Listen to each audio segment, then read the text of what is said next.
સુરત જિલ્લા પોલીસ દ્વારા હાલ પ્રોહિબિશનની ગેરકાયદે પ્રવૃત્તિ નાબૂદ કરવા માટે કડક કાર્યવાહી હાથ ધરાઈ છે. સુરત ગ્રામ્ય એલસીબીની ટીમે આ બારડોલીના ઉવા ગામની હદમાં નેશનલ હાઈવે નંબર 53 પરથી કન્ટેનરમાં લઈ જવાતા લાખો રૂપિયાના વિદેશી દારૂના જથ્થા સાથે બેને ઝડપી પાડ્યા છે.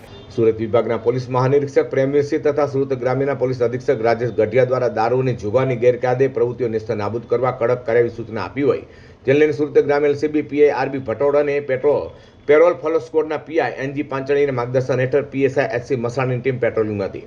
ત્યારે ASI Shailesh Mansinhbhai, head constable Chirag Jayantilal અને હેડ કોન્સ્ટેબલ અમરતજી રાધાજી મળેલી બાતમીના આધારે બારડોલી ઉમા ગામની હદમાં નેશનલ હાઈવે નંબર 53 પરથી પસાર થતા કન્ટેનરને આંતરિક કન્ટેનર ચાલક રાજસ્થાનના બાડમેના ડુંગરરામ પુરારામ ચૌધરી જાટ સરુપરામ દેદારામ જાટને ઝડપી પાડ્યા હતા. પોલીસે કન્ટેનરને ઝડપી લેતા ચોરખાનામાંથી વિદેશી દારૂનો જથ્થો મળી આવ્યો હતો.